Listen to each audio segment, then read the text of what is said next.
নমস্কার বন্ধুরা, আপনারা দেখছেন এই মুহূর্তে আপনাদের নিজের চ্যানেল, প্রিয় চ্যানেল, বাংলা চ্যানেল 22 বর্ধমান। আমি আজকে 5 নম্বর প্র্যাকটিস সেট নিয়ে আপনাদের সামনে হাজির হলাম। কাদের জন্য গুরুত্বপূর্ণ এই প্র্যাকটিস সেটগুলি, সেটা হচ্ছে এই মুহূর্তে যারা ডাব্লিউবিপি কনস্টেবল বা লেডি কনস্টেবল পরীক্ষা দেবেন, সাব ইন্সপেক্টর পরীক্ষা দেবেন, সে কলকাতা পুলিশের হোক বা সামনে যারা পিএসসির 4 এসআই পরীক্ষা দেবেন বা ডাব্লিউবিসিএস প্রিলিমিনারি পরীক্ষা দেবেন, তাদের সবার জন্য ভীষণভাবে গুরুত্বপূর্ণ এই সেটগুলো। ইতিমধ্যে আমার 4টে সেট আপলোড করা হয়ে গেছে। আজকে 5 নম্বর সেট, আগামীকাল 6 নম্বর পাবেন।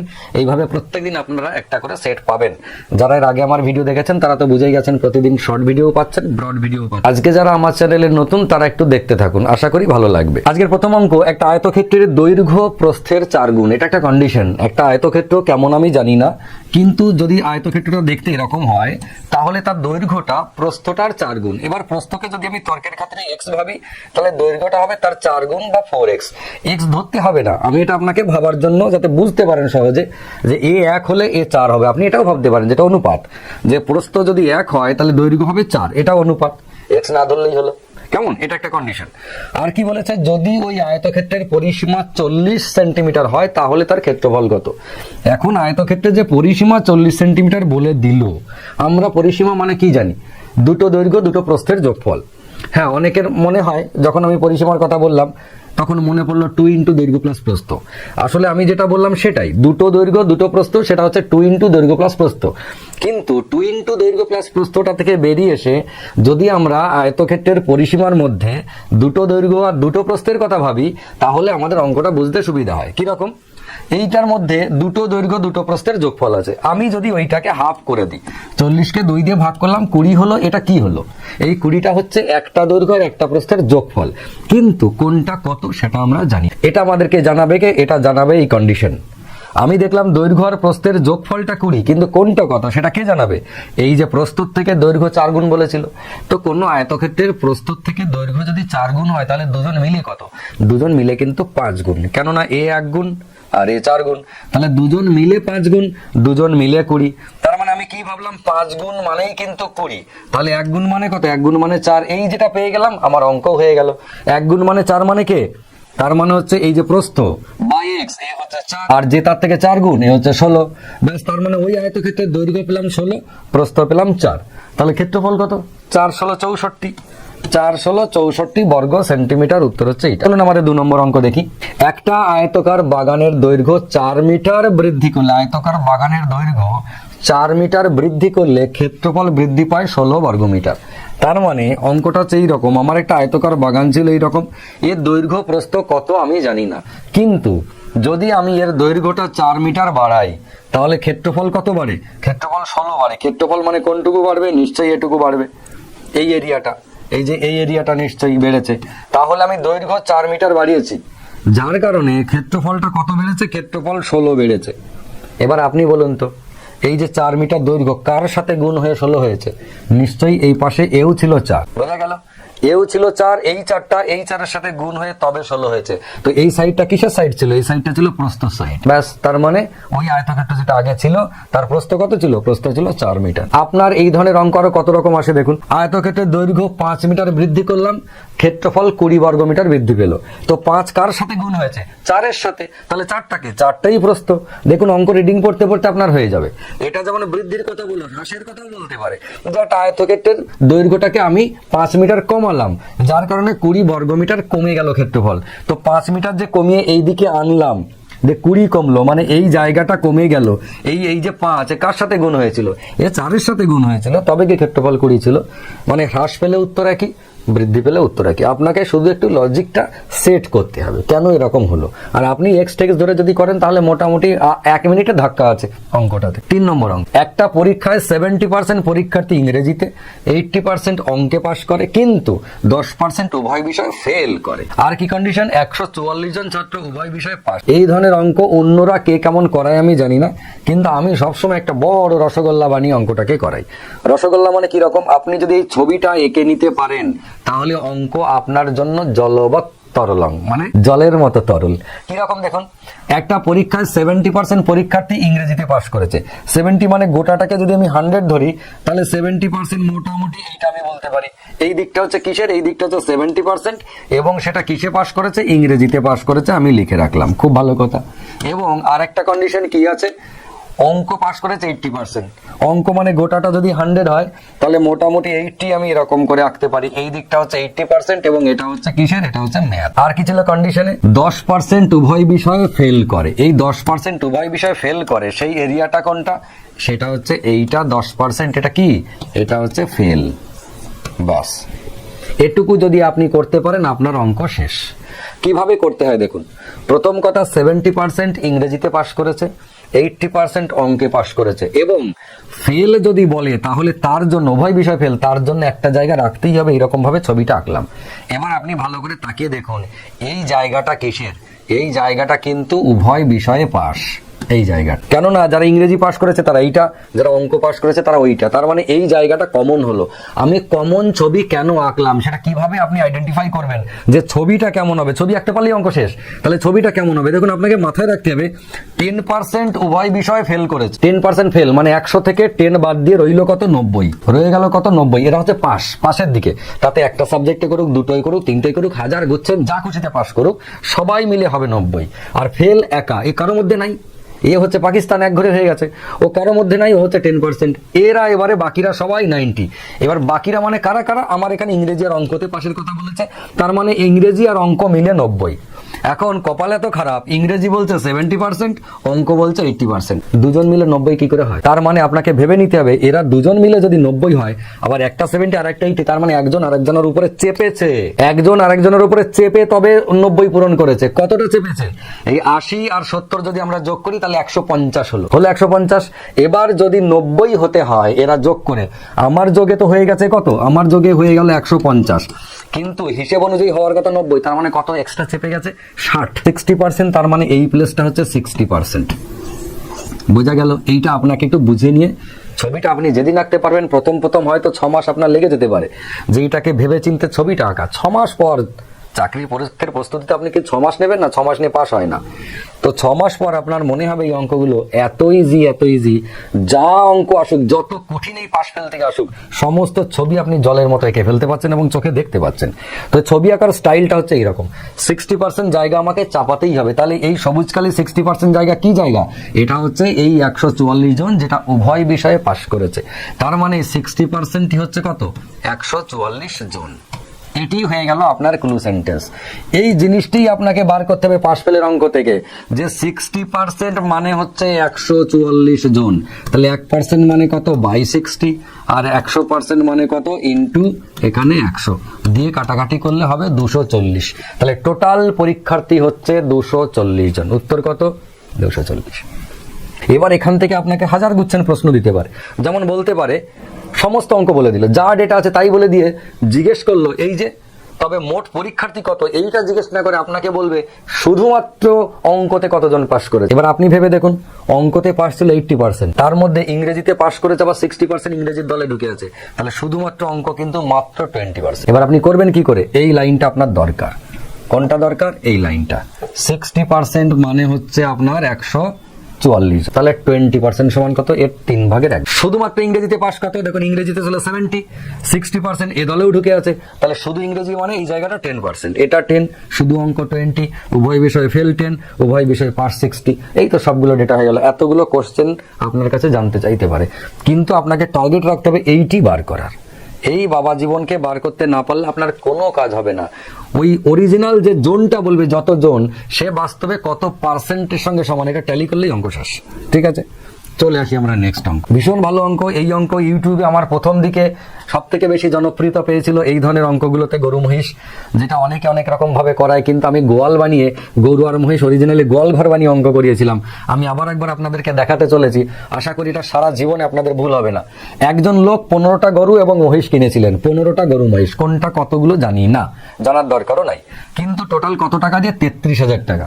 33,000 টাকা দিয়ে 15টা গরু মহিষ কিনে, প্রতিটা গরুর দাম 2,000 টাকা এবং প্রতিটা মহিষের দাম 2,500 টাকা হলে কয়টি গরু এবং কয়টি মহিষ কিনেছিলেন? গরুর দাম 2,000 টাকা আর 2,500 টাকা শুনে হাসবেন না কেউ, কেননা আজকের দিনে যদিও 2,000 টাকায় গরু পাওয়া যায় না, কিন্তু এই গরু হতে পারে বাছুর কিনেছে, আবার হতে পারে প্লাস্টিকের গরু কিনেছে, রিমোট কন্ট্রোল, সে যাই হোক না কেন সেটা বিষয় নয়, আমার গরু মহিষ হলেই হলো। প্রথম কাজ আপনার কি হবে, প্রথম কাজ হচ্ছে দেখুন, এই যে 15টা টোটাল গরু মহিষ মিলে কিনেছে, এর মধ্যে গরু কটা এটা ধরে নিচ্ছে জি, মহিষ হচ্ছে এম। গরুর দাম কত? গরুর দাম হচ্ছে 2000 টাকা। মহিষের দাম কত? মহিষ হচ্ছে 2500 টাকা করে। টোটাল টাকা কত ছিল? টোটাল টাকা ছিল 33,000 টাকা। ভালো করে বুঝবেন এইটা। তার মানে 33,000 টাকা নিয়ে গরু এবং মহিষ কিনতে গিয়ে টাকার শর্টও পড়বে না, টাকা এক্সেসও হয়ে যাবে না, এমন ভাবে কিনতে হবে। আপনার প্রথম কাজ হবে গরুর দাম বা মহিষের দাম যেটা আপনার গুণ করে হিসাব করতে সুবিধা, আপনি ধরে নিন সবকটাই গরু কিনেছি। 2000 টাকা গুণ করতে সুবিধা, আমি ধরে নিচ্ছি সবকটাই গরু কিনেছি। তাহলে কটা ছিল জন্তু আমার? এই যে 15টা।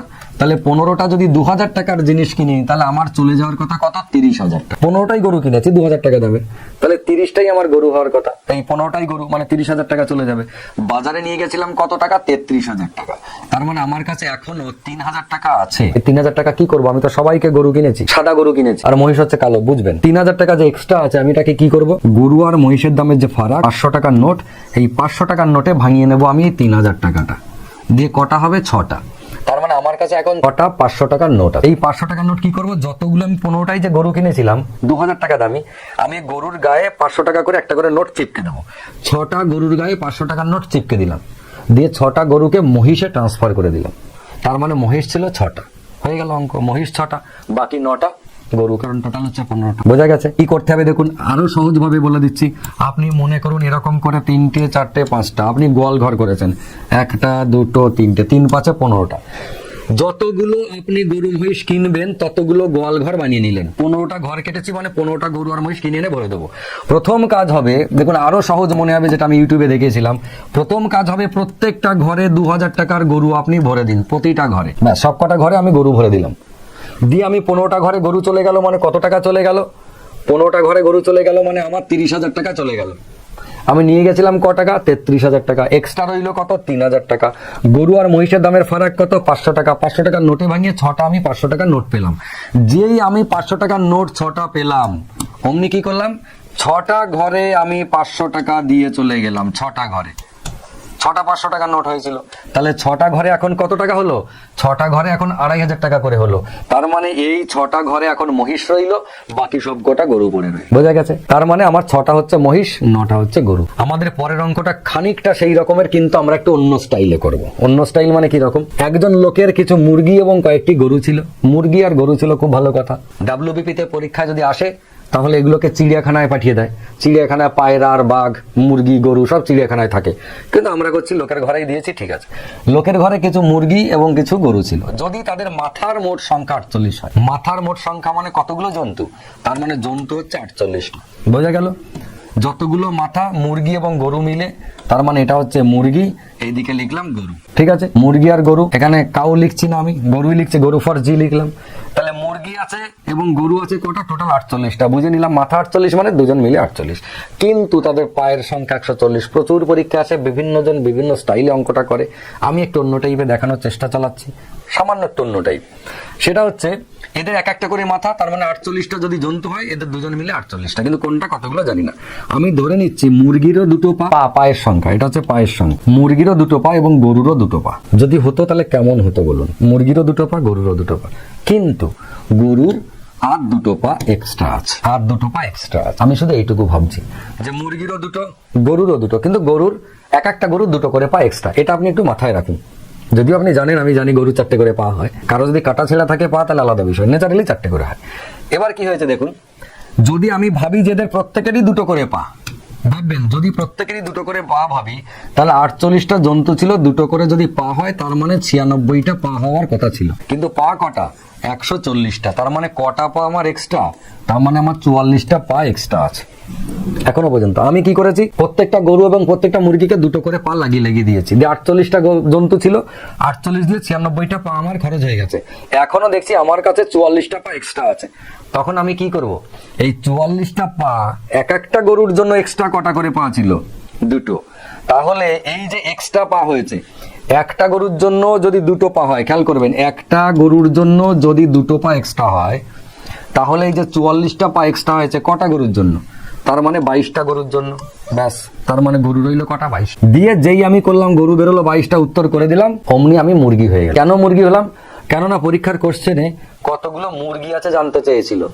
আমি গরু বার করে মাথা ঠিক ছিল না, পরীক্ষার হল টেনশনে ছিলাম, এত কষ্ট করে আমি গরু বার করলাম, এই যে এক্সট্রা পা কত ভন্ডামি করে গরু বার করেছি, ব্যাস গরু উত্তর প্রথমেই পেয়েছি, দাগ দিয়ে দিয়েছি, ব্যাস পরীক্ষার হল থেকে বেরিয়ে মাথার চুল ছিঁড়ে নিলাম এক গাদা, কটা 44টা চুল ছিঁড়ে নিলাম মাথার। মাথায় রাখতে হবে আমি বার করলাম কি আর আমাকে বার করতে বলেছে কি। আমাকে চেয়েছে মুরগি, মুরগি না করে নিজেই মুরগি হয়ে গেছি। তার মানে এই 22টা যদি গরু হয়, টোটাল ছিল 48টা, তার মানে 26টা হচ্ছে মুরগি, এই 22টা ক্রস। একটু মাথায় রাখবেন, তা নাহলে কিন্তু এত কষ্ট করার পরেও নিজে মুরগি বার করতে না পেরে মুরগি হয়ে যাবেন। নেক্সট, একটা সংখ্যা এবং তার অনন্যকের যোগফল 2 হলে ওই দুটি মানের পার্থক্য কত? খুব পরীক্ষায় আসছে, এখন দেখছি খুব আসছে বিভিন্ন পরীক্ষায়, একটা সংখ্যা এবং তার অনন্যকের যোগফল। এবার অনন্যক কি জিনিস সেটা যদি আমরা না জানি, যারা অনন্যক জানে না কি জিনিস, তাদের জন্য অঙ্কটা করা কঠিন। অনন্যক মানে হচ্ছে ইংরেজিতে বলে রেসিপ্রোকাল। রেসিপ্রোকাল মানে অনন্যক, মানে কিরকম, কোন একটা সংখ্যার অনন্যক হচ্ছে 1/, সেইটা। তার মানে 2 এর অনন্যক কত? 2 এর অনন্যক হচ্ছে 1/2। ঠিক আছে, x এর অনন্যক কত? x এর অনন্যক হচ্ছে 1/x। যদি আমরা বলি 2 এর 3, এর অনন্যক কত? এর অনন্যক হচ্ছে 3/2। উল্টোটা কেন? 1/, সেটা করলেই তো উল্টে যায়। এই যে 2 এর 3 এর অনন্যক হচ্ছে 1/2 এর 3, তো 1/2 এর 3 মানে কিন্তু 3 এর 2, তো আমরা উল্টে 3 এর 2 লিখে দিলাম। তাহলে একটা সংখ্যা তার অনন্যক একে অপরের উল্টো, ভগ্নাংশটা লব হরে চলে যাবে, হর লবে চলে আসবে। ঠিক, তাহলে আমাদের বলছে একটা সংখ্যা এবং তার অনন্যকের যোগফল 2। পৃথিবীতে এমন কোনো সংখ্যা নেই যে সংখ্যা এবং তার অনন্যকের যোগফল 2 হবে। যদি হতে হয় তাহলে সেই সংখ্যাটা কেবলমাত্র 1। সংখ্যাটা 1 এবং সংখ্যাটার অনন্য কত? সংখ্যাটার অনন্য 1/1, তার মানে সেও 1। তাহলে 1 আর প্লাস 1 এই দুটো যোগ করলেই একমাত্র 2 হয়। পৃথিবীতে আর কোনো সংখ্যা নাই যার যোগ করলে অনন্যক এবং সেই সংখ্যাটা যোগ করলে 2 হতে পারে, সেই সংখ্যাটা 1 হতেই হবে, এছাড়া আর কেউ নাই। আমি বারবার বলছি কিন্তু কথাটা, কেননা খুব পরীক্ষায় আসছে ইদানিং একটা সংখ্যা এবং তার অনন্যকে নিয়ে অনেক নাড়াঘাটা হচ্ছে। যেমন আরেকটা কোশ্চেন আসে, আমি আপনাদেরকে বলে দিই, একটা সংখ্যা এবং তার অনন্যকের গুণফল সর্বদা ড্যাশ হবে, এটা পরীক্ষায় কোশ্চেন দিচ্ছে, অপশনে বিভিন্ন রকম দিচ্ছে। তাহলে একটা সংখ্যা এবং তার অনন্যকের গুণফল কত হওয়ার কথা বলুন তো? এই সংখ্যাটা এবং তার অনন্যকের গুণফল কত হওয়ার কথা? এই সংখ্যা এবং তার অনন্যকের গুণফল কত হওয়ার কথা? প্রত্যেকটা খেয়াল করে দেখুন, সংখ্যার অনন্য কেটে গিয়ে 1, সংখ্যা অনন্য কেটে গিয়ে 1, এইটা কাটলো, ওপর নিচে কাটলো, কেটে গিয়ে 1। তার মানে একটা সংখ্যা এবং তার অনন্যকের গুণফল অলওয়েজ 1, অনলি 1। সেই রকম ভাবে এই অঙ্কটা কি, একটা সংখ্যা এবং তার অনন্যকের যোগফল যদি 2 হতে হয়, তাহলে সংখ্যা দুটো অবশ্যই একজন 1, একজন হচ্ছে 1/1, অনন্যক হলো। এবার যোগফল 2 পেলাম, আমাদের কোশ্চেনে জানতে কি চেয়েছে? ওই দুটি মানের পার্থক্য কত? ওই দুটি মান মানে একটা সংখ্যা এবং তার অনন্যকের পার্থক্য কত? 1 - 1 মানে 0। বড় একটা রসগোল্লা। উত্তর কোনটা? Option D. আশা করি বুঝতে পেরেছেন। কেমন লাগলো জানাবেন। হোম টাস্ক দিলাম না, আমি প্রত্যেকদিন শর্ট ভিডিও দিচ্ছি একটা করে, সেই শর্ট ভিডিওতে হোম টাস্ক থাকছে। আপনারা হোম টাস্কটা করে তার রিপ্লাই অবশ্যই কমেন্ট বক্সে দেবেন, তাহলে বুঝবো আপনারা ভিডিওটা দেখছেন এবং আপনাদের ভালো লাগছে, পছন্দ হচ্ছে, আপনাদের কাজের জিনিস হচ্ছে। যেতে যেতে একটা কথা বলে রাখি, প্রতিদিন যে আমি শর্ট ভিডিও দিচ্ছি, সেই শর্ট ভিডিওটা তো 59 সেকেন্ডের মধ্যে করতে হয়, যার কারণে আমাকে প্রচুর স্পিডে বলতে হয়, অনেক কথা বাদ দিতে হয়। বোঝানোর ইচ্ছা থাকলেও কেন সেই রকম হলো ট্রিক্সটা, সেটা বোঝাতে পারি না ওইটার মধ্যে। কিন্তু আপনাদের ডিমান্ড রয়েছে যে ট্রিক্সটা ওরকম কেন হলো, কিছু তো ব্যাকগ্রাউন্ডে কারণ আছেই। হ্যাঁ, অবশ্যই প্রত্যেকটা ট্রিক্সের ব্যাকগ্রাউন্ডে অবশ্যই বড় বড় কারণ আছে, ব্যাকগ্রাউন্ডে অনেক বড় বড় চিন্তা ভাবনা, এবং সেটাকে ছোট করে ট্রিক্স আকারে দেখানো হয়েছে। পরীক্ষায় পাস করতে গেলে আপনাকে ট্রিক্স অ্যাপ্লাই করতে হবে, আর যদি জ্ঞান বাড়াতে যান তাহলে আপনাকে ব্রড শিখতে হবে। ঠিক, এবার আমাদের প্রত্যেকের উচিত ব্রডটাকে শিখে রাখা জ্ঞান বাড়ানোর জন্য, এবং ট্রিক্সটাকে শিখে রাখা পরীক্ষার হলে অ্যাপ্লাই করে কম সময় উত্তর করে সিলেকশন আনার জন্য নিজের। সেই জন্য আজকে সোমবার যদি আমি কোনো শর্ট ভিডিও অ্যাপ্লাই করি, তাহলে সেই শর্ট ভিডিওটার ব্রড কনসেপ্ট আগামী সোমবার সেম চ্যানেলেই আপলোড হচ্ছে। আপনারা এই মুহূর্তে ভিডিও দেখছেন 22 বর্ধমান চ্যানেলে, কিন্তু আমাদের আরেকটা চ্যানেল রয়েছে শুধুমাত্র অঙ্কের জন্য, আমি নতুন চ্যানেল করেছি, সেটা হচ্ছে 22 ম্যাথ পাগলা। এই হচ্ছে চ্যানেলটার নাম, 22 ম্যাথ পাগলা। এইটাতে শুধুমাত্র অঙ্ক থাকবে, আর কিচ্ছু থাকবে না এইটাতে। কিন্তু 22 বর্ধমান যে চ্যানেল, এখানে আপনারা সবকিছু পাবেন, জিকে পাবেন, ইংরেজি পাবেন, অঙ্ক পাবেন, আমাদের মোটিভেশন পাবেন, চাকরির পরীক্ষার খবরাখবর পাবেন, সবকিছু মিক্স থাকবে এই 22 বর্ধমানে, যেটা আগে থেকে চলে এসেছে। কিন্তু এই চ্যানেলটাতে অনলি ম্যাথ থাকবে আমার। আপাতত আজকে আসি, আগামীকাল আপনাদের নতুন পার্ট নিয়ে হাজির হবো। ততক্ষণ সবাই ভালো থাকুন, সুস্থ থাকুন, সুন্দর থাকুন, এবং দেখতে থাকুন আপনাদের নিজের চ্যানেল, প্রিয় চ্যানেল 22 বর্ধমান। নমস্কার।